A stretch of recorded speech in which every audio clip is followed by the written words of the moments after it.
Ken. What are you doing? Oh, I'm making a quilt. Really? Can I see it? Well, it's not quite finished yet. I'd still like to see what you've done so far. Well, okay. Here it is. What do you think? Oh my, it's quite creative. You think so?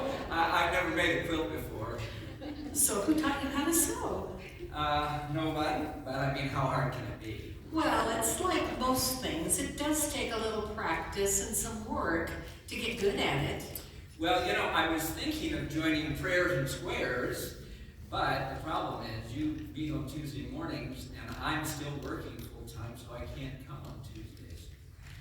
Maybe I should retire so I can join the group. What do you think? Oh, I wouldn't retire just yet. We do need new members, and we do have jobs that don't require sewing, but we can wait until you're really ready to retire. Well, I just thought a little diversity might spice things up a little. You know, I don't think you've ever had any men in the group before. No, I don't think we have, but I'm not sure we need any spice. But we would welcome men to come if they want to come. Well, is there any way I can help if I can't come on Tuesdays and I can't sew? Sure, you can encourage other people to come, even if they can't sew. We've got plenty of jobs for them to do, and it's a good way to fellowship and to serve others while you're doing it. And speaking of which, how did this group get started in the first place? Did you start it? Oh no. It started in 1992 at the new United Hope Methodist Church in San Diego.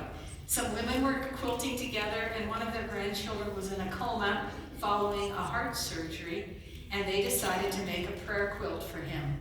And the doctor said it was so important to his healing that it must never leave his side. Wow, that's amazing. And now there's 1,250 or so chapters all over the world on essentially every continent except Antarctica. Oh, that's too bad. I'm sure there must be some little penguins who would love the nice quilt. They probably would. Our chapter is number 870, and we have given 900 quilts. Wow. So who started our chapter? That was started by Alice Soderblom after she visited a church back east that was participating in this ministry. And about 10 other women, at least judging from an early photo, joined her, and they started our chapter. You might even know some of those. There was Cordy Defner, Rosalie Malvina, and Marianne Yorite, among others. And so they've been going since 2009. How many people typically come now? About 10 come, but we could sure use more. They're not 10 there every week, but there's 10 that are active. Yeah. So how does the prayer part work? Well, that's really the most important part. After the quilts are made and somebody requests one, we bring it here to the lobby, like there's one there today, and we encourage the church members to tie those little threads that are there and say a prayer. And we give them a bookmark so they can remember to pray later on during the week. And so it's very important. Prayer is really the most important part. Yes. And can anybody tie a knot and say a prayer? Yes, we would encourage all of the congregation to stop by just for a minute and say a prayer and tie a knot. Do you ever get any feedback or any thank yous from the people who receive these quilts? Yes, we do. I just happen to have a couple here. This one says, I opened the package last evening and was pleasantly surprised to receive this beautiful quilt.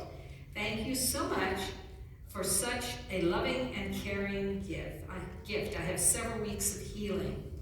Another one says, thank you so much for the prayers and intercession while I was ill. It was very scary at the time, but I also felt very wrapped up and safe in the Father's love. And I don't know why you identify as squares. I think you're pretty awesome.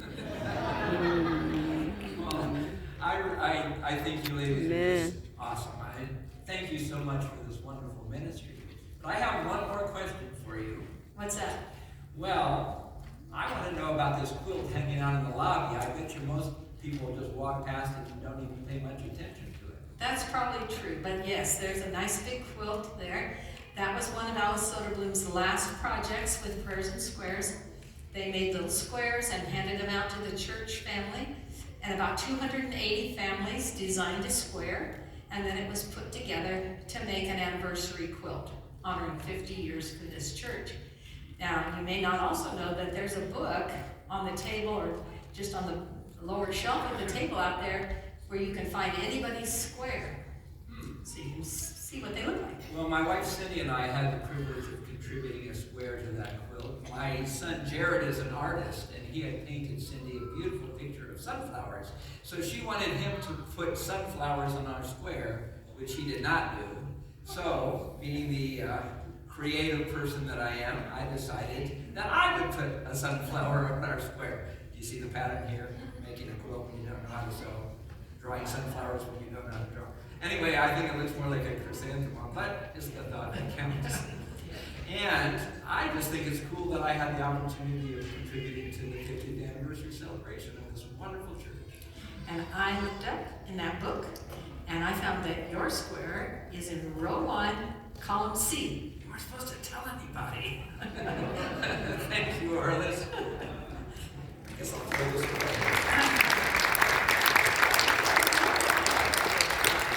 와, 저 할머니 진짜 말 잘한다. 아나운서 하는 그런 말로 그냥 거침없이 말을 하는, 예, 아주 말 잘하는 할머니네. 말솜씨가 이쁜 말솜씨야.